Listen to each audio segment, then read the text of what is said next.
देखा होगा कि हम अपने बालों पर एक स्केल होता है जो कोई चित्र बनाने वाला स्केल होता है, अगर हम अपने बालों पर रगड़ते हैं तो वो छोटी छोटी वस्तुओं को अपनी ओर आकर्षित करने लगता है।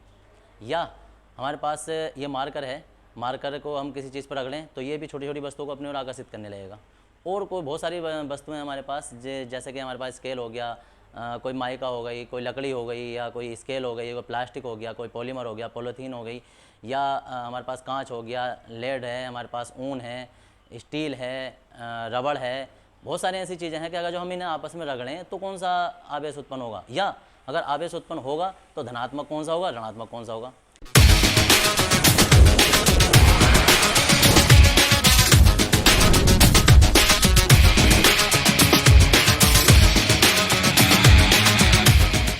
या और दूसरी क्लासों में जो पढ़ते हैं, बड़े बड़े कंपटीशन की तैयारी करते हैं, IIT JEE या नीट वगैरह की, तो उसमें उन्हें हमेशा दिक्कत रहती है, हमेशा ये दिक्कत रहती है कि अगर हम इसे और इसे रगड़ते तो यार कौन सा आवेश उत्पन्न होता, इसे और इसे रगड़ते तो कौन सा आवेश उत्पन्न होता।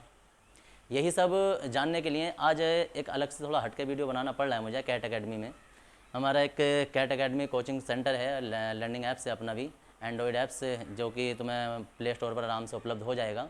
तो थोड़ा सा देख लेंगे, लिंक जो है वो इसमें सब्सक्रिप्शन में तुम्हें मिल जाएगा वीडियो के, इसमें लिखने की थोड़ी सी ज़रूरत है नहीं। तो आज इसी के बारे में थोड़ा सा हटके और एक अलग सा वीडियो बनाने के लिए सोचा, क्योंकि बहुत सारे बच्चों के मेरे पास कभी कभी शिकायत आती रहती है, कंप्लेन आती रहती है कि सर अगर हम इसे आपस में रगड़ें तो क्या हो जाएगा, इसे आपस में रगड़ें तो क्या होगा। बेसिकली बहुत सारे टीचर क्लास में पढ़ाते हैं, वो एक या दो एग्जाम्पल बताते हैं, बच्चे थोड़ा सा पूछ भी पाते हैं कि सर ये क्या होगा, सब ये क्या होगा, सर ये क्या होगा। वो कुछ उन्हें सेटिस्फाई आंसर देते हैं, कुछ नहीं देते हैं, कुछ ऐसे काम चल जाता है, चैप्टर हमारा निकल जाता है, चैप्टर ख़त्म हो जाता है, फिजिक्स भी ख़त्म हो जाती है, बच्चे भी पास होकर चले जाते हैं। लेकिन सारी ज़िंदगी भर उन्हें यही नहीं पता चल पाता है कि यार इसे हम रगड़ते तो क्या होता, इसे हम रगड़ देते तो क्या होता। उनके दिमाग में एक अजीब सा क्वेश्चन मार्क हमेशा बना रहता है। वो किसी से पूछते हैं तो ज़्यादा कोई सेटिस्फैक्शन आंसर दे नहीं पाता। हमारे टाइम में भी हमें किसी ने कोई ढंग से आंसर नहीं दिया था।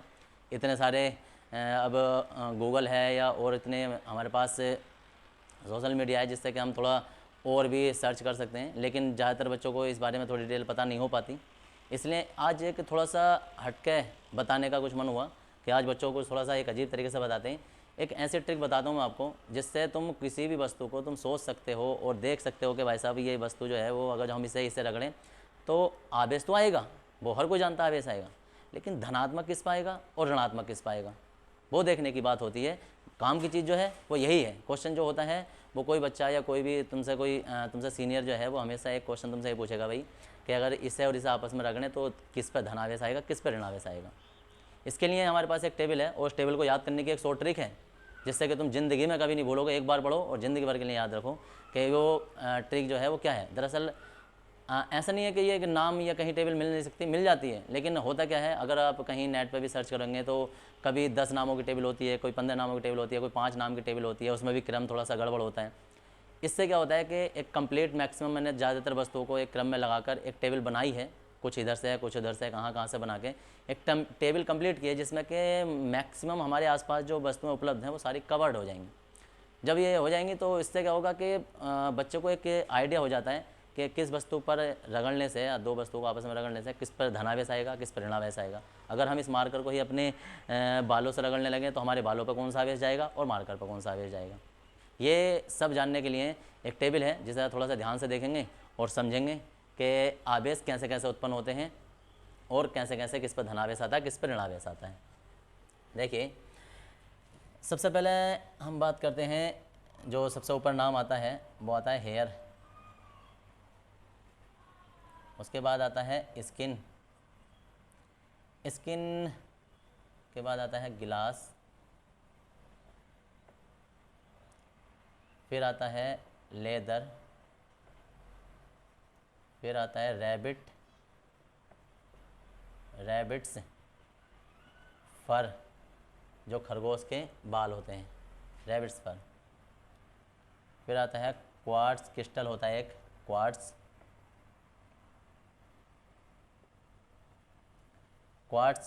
और क्वार्ट्स के बाद में फिर आता है माइका, माइका, माइका लेड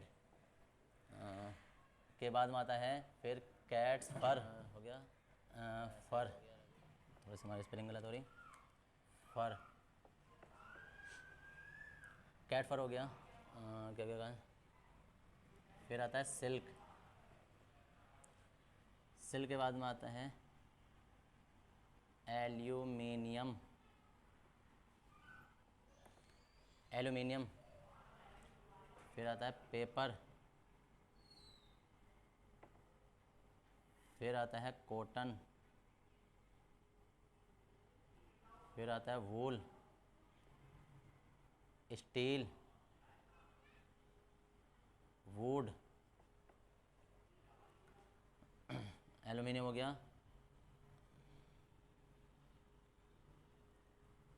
फिर आता है अंबर,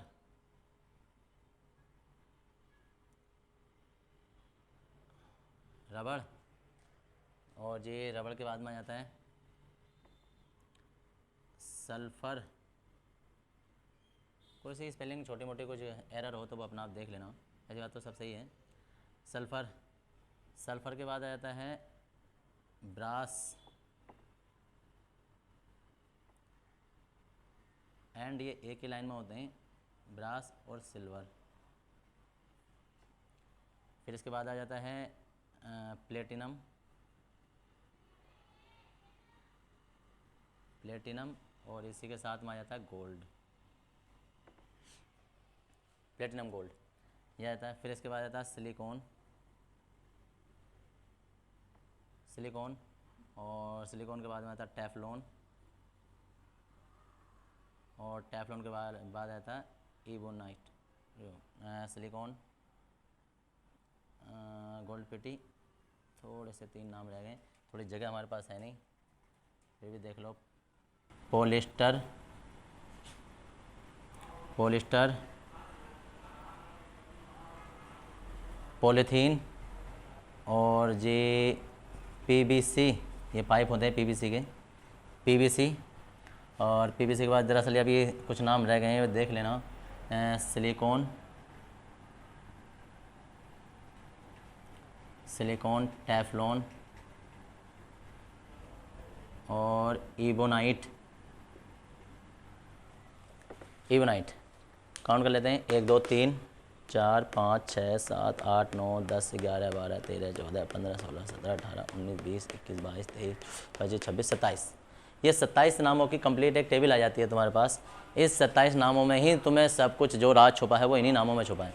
लगभग ये वो सब चीज़ें हैं, थोड़े नाम तुम्हारे अलग हो सकते हैं, लेकिन ये वो सब चीज़ें हैं जिसका कि तुम आसपास ही अपने देखते हो। तुम्हारे बहुत सारी चीज़ें तुम्हारे घरों में उपस्थित हैं और इनकी तुम्हें जानकारी होती नहीं है। दरअसल अभी मैं इसकी ट्रिक बताता हूँ याद करने की, और बताता हूँ कि किस पे धनावेश आता है, किस पे ऋणावेश आता है। उससे पहले थोड़ा सा ना इसके हिंदी में नाम लिख लो, क्योंकि बहुत सारे लोग इंग्लिश में नाम नहीं जानते होंगे, तो वो ज़रा थोड़ा सा हिंदी में देख लो, क्योंकि हमारा ज़्यादातर बोर्ड जो है वो हिंदी मीडियम ही है और ज़्यादातर बच्चे मोस्टली हमसे हिंदी मीडियम वाले ही पढ़ते हैं।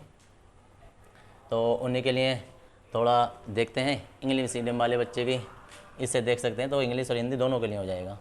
हेयर का मतलब होता है जो मानव बाल होते हैं, मनुष्य के बाल। त्वचा, स्किन मीन्स त्वचा। गिलास का मतलब होता है कांच। लेदर का मतलब चमड़ा। रैबिट फर का मतलब होता है खरगोश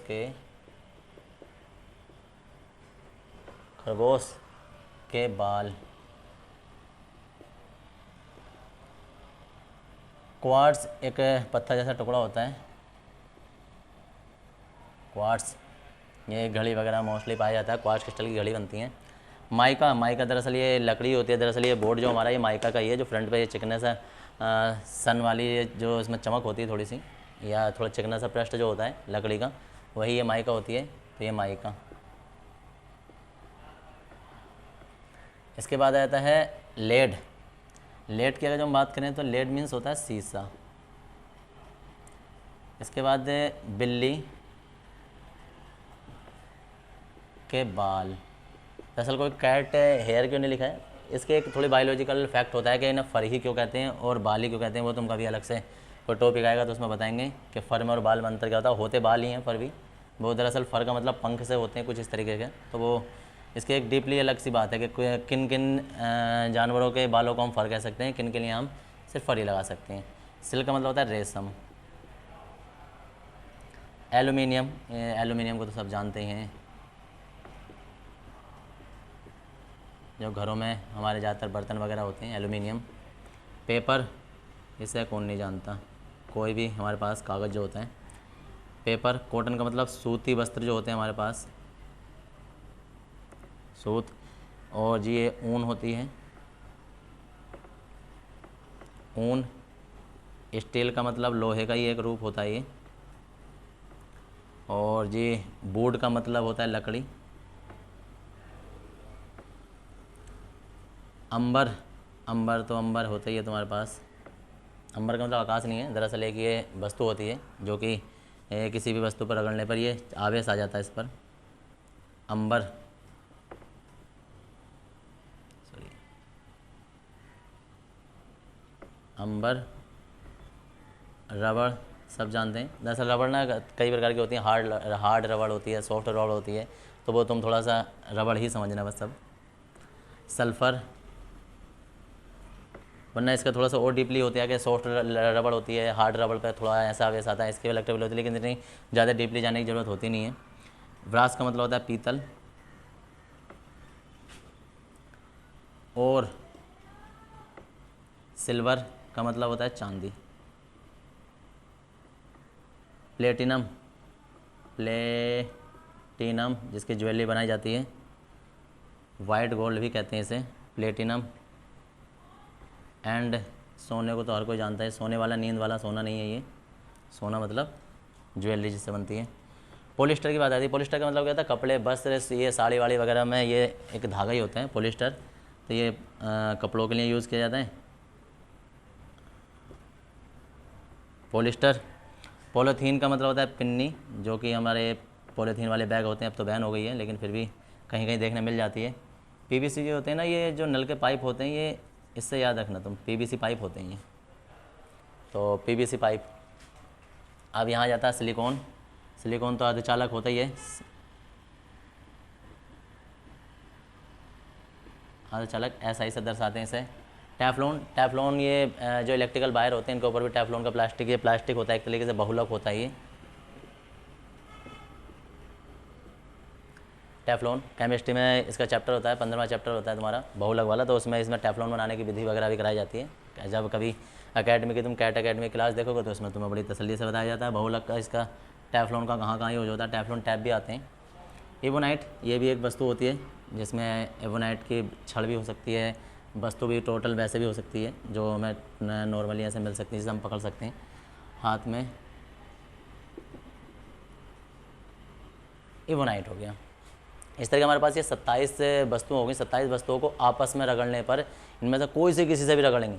अब सोचो ये कितनी वस्तुएं, कितने प्रकार से क्वेश्चन बन सकते हैं, ये सोच नहीं सकते कि एक वस्तु को हम किस तरीके से कितनी कितनी पर रगड़ सकते हैं, कोई सी वस्तु को किस किस पर रगड़ेंगे। हज़ारों क्वेश्चन यहाँ से बन जाएंगे। हज़ारों क्वेश्चन का सिर्फ तुम्हें एक ही आंसर है और एक ही ट्रिक पर याद रखना है, वो ट्रिक भी बताने वाला हूँ। लेकिन पहले देखो कि ये इन पर आवेश आएंगे कैसे।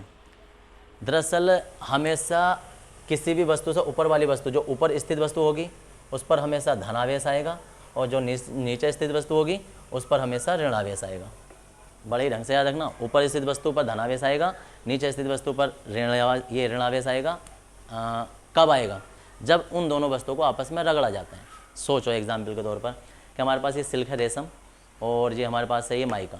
माइका को हम इन दोनों से रगड़ लें, माइका को सिल्क से रगड़ लें, तो माइका ऊपर है तो ऊपर वाले पर हमेशा धनावेश आएगा और नीचे वाले पर ऋणावेश आएगा। और कोई पूछे क्यों आएगा?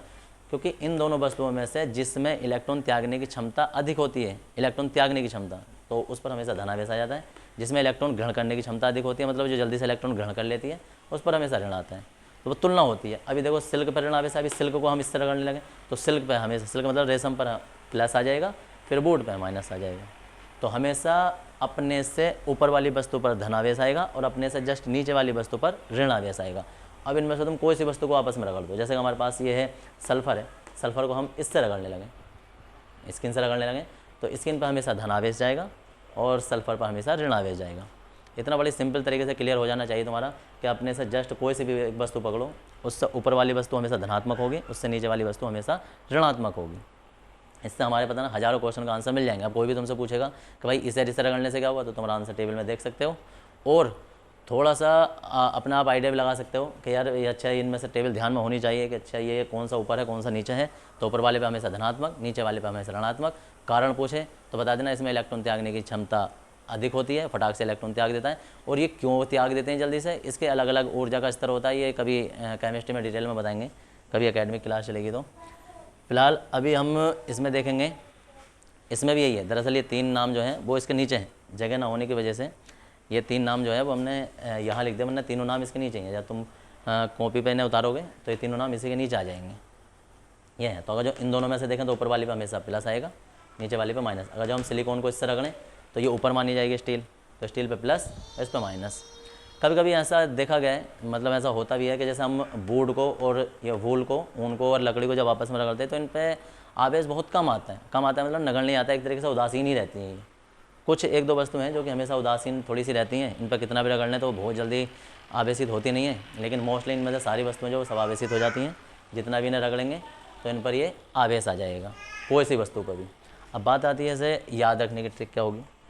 तो याद रखने की ट्रिक जो है वो तुम्हारी कुछ ऐसा होगी कि सबसे पहले तो तुम्हें एक छोटा सा काम ये करना है कि इस टेबल को सही से घूर के देखना है। और घूर के देखने का मतलब ये है कि इनमें से एक एक नाम तुम्हें सही से पता होना चाहिए। क्रम याद नहीं है, क्रम तो बाद में बताऊंगा मैं कैसे याद रखना है, लेकिन ये नाम याद होने चाहिए कि लेड मीन्स क्या होता है, इसमें ये मीन्स क्या होता है। बहुत सारे लोगों के दिमाग में होता है यार कांच और शीशा तो एक ही बात है, ऐसा नहीं होता है। जो लेड होता है एक तत्व होता है और इससे बहुत सारे प्रकार के हम कांच बना सकते हैं। तो ये अलग तरीके से शोधन करने के बाद बनते हैं। ये हमारा एक तत्व होता है जो कि नॉर्मली खोदा जाता है। इनमें शीशा और कांच अलग अलग होता है, बाकी सब तुम्हारे घरों में मिल जाती है मोस्टली चीज़ें। अब देखो इनमें जब तुम इनके नाम याद कर लोगे तो देखो अब ये तुम्हें याद कैसे करनी है। वो करनी है तुम्हें ऐसे कि लिखना है तुम्हें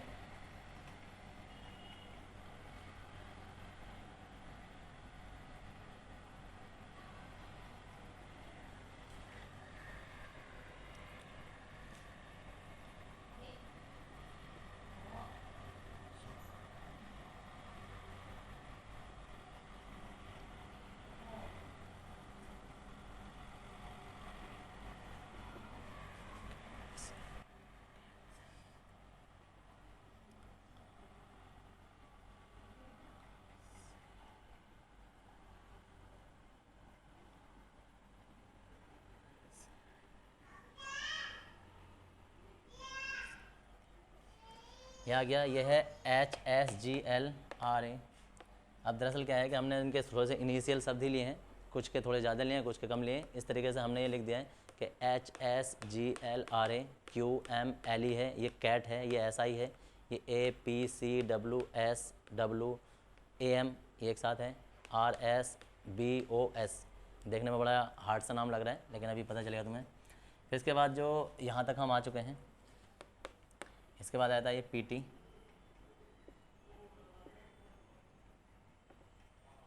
PT को तुम ऐसे लिख दो PT गो, फिर PPP और जी फिर आता है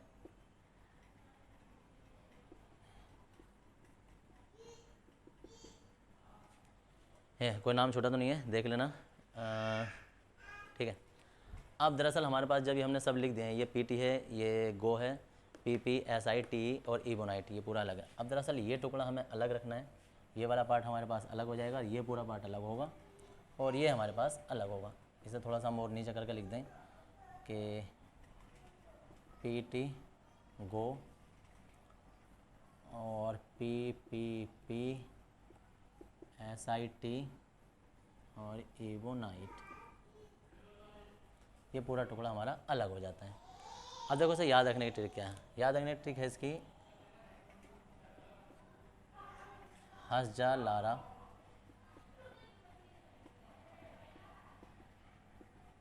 कमली कैट सी, हंस जा लारा कमली कैट सी। और एक सेंटेंस बनता है, बड़ा बढ़िया सेंटेंस बनता है यहाँ से, आप कब से वहाँ आम रस बेचते और सेल करते हो। करते हो का कोई काम नहीं है, करते हो जो है ना ये हमने सिर्फ ऐसे लिख दिया है, करते हो फिर इसके बाद आ जाता है PT, तो यहाँ आ जाता है PT को और G P और P और G, फिर इसके बाद आता है CT इबोनाइट, CT इबोनाइट। यहाँ तक अब ये करना क्या है, देखो इधर हंस जा, एक सेंटेंस बोल रहे हैं हम, हंस जा लारा, जैसे लारा किसी का नाम है, उनसे बोल रहे हैं भाई हंस जा लारा, हंस जा लारा।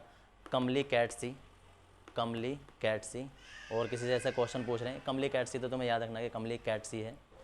फिर यहाँ से तुम्हें किसी से जैसे सवाल पूछते हैं कि आप कब से वहाँ आम रस बेचते हो, आम का जो जूस होता है, रस होता है, आम का रस बेचते हो और सेल करते हो। दरअसल बेचते सेल करने का ऐसे क्यों आया है कि बेचने का मतलब ही सेल करना होता है, वो इसलिए क्योंकि B और S एक साथ हैं, एक साथ है मतलब इन पर दोनों पर बराबर आवेश होता है।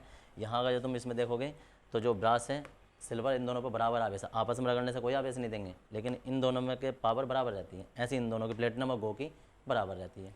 तो प्लेटिनम और गोल्ड ये भी एक साथ रखना है तुम्हें, ये ध्यान में रखना कि एक साथ में है। तो PT को फिर यहाँ से क्या गया, आप कब से वहाँ आम रस बेचते हो, ये सेंटेंस बन गया। यहाँ से आ जाता PT को PPP CT, यानी कि 3 बार PP और CT इबोनाइट, इबोनाइट नाम से समझ लोगे इबोनाइट। अब ये सेंटेंस बना कैसे है, ये बना ऐसे है कि है से तो ये आ गया, से ये हमारे पास से स्किन आ गई, जी से गिलास आ गया, ले से लेदर आ गया, रा से रैबिट आ गया, क्वा से क्वार्ट्स आ गया, मैं से माइक आ गई, ले से लेड आ गया, कैट तो कैट माने बिल्ली है ही, और SI से ये सिलिकॉन नहीं है, ये सिल्क है तो C, और A से एलुमिनियम आ गया, P से पेपर आ गया, C से कॉटन आ गया, कब, और B से वूल आ गया, और स्टील के लिए से आ गया, और जो W है उसके लिए वहाँ के लिए W ले लिया हमने, ये वहाँ, और अंबर के लिए आम आ गया, R के लिए रे आ गया, और से के लिए सल्फ़र के लिए मतलब रबड़ के लिए तो रे आ गया, और सल्फ़र के लिए से आ गया। और बेचते और सेल करते, और करते के लिए सिर्फ सेंटेंस पूरा करने के लिए हमने ये अपने पास से जोड़ दिया है कि बेचते हो सेल करते हो। यहाँ गया PT को प्लेटिनम और गोल्ड, PT को PPP, अब ये जो है ये पॉलिस्टर हो गया, ये पॉलीथीन हो गया, ये PVC हो गया, सिलिकॉन टेफ्लॉन इबोनाइट। अब बात आती है यार PPP में हमें ये क्रम कैसे याद रहेगा कि प्लेटिनम है या ये PVC है या पॉलीथीन है या पॉलिस्टर है, तो इसके लिए थोड़ा सा क्रम तुम्हें ऐसे याद रखना कि सॉफ्ट से हम हार्ड की ओर जा रहे हैं। ये जो पॉलिस्टर होता है, पॉलिस्टर एक रेसे हो गया, एक तरीके से धागा हो गया जो थोड़ा मुलायम ही होता है। उसके बाद पॉलीथीन थोड़ा सा हार्ड हो गया, पॉलीथीन, और PVC ये पाइप हो गए, ये तो बहुत ही ज़्यादा हार्ड हो गए। तो तुम्हें क्या देखना है कि सूती वस्त्र हो गए हमारे, मतलब जैसे धागे हो गए, धागे से फिर पॉलीथीन हो गई, पिन्नी हो गई, फिर उसके बाद पाइप हो गई। तो हमें सॉफ्ट से हार्ड की ओर को चले गए हम ये, और सिलिकॉन टेफ्लॉन याद रखना इबोनाइट। तो इस तरीके से तुम पूरे के पूरे टेबल एक सांस में बोल सकते हो कि हजा लारा, ऐसे करके हजा लारा कमली कैट की, आप कब से यहाँ आम बेचते हो, कब से वहाँ आम बेचते हो, और PT को PPP CT इबोनाइट। ये पूरा तुम्हारे एक सांस में भी तुम आराम से इसे बोल सकते हो। बड़ी सिंपल सी शॉर्ट ट्रिक बन जाती है ये, और सही सही से देखना कोई सा सेंटेंस उनसे मिस ना हो जाए,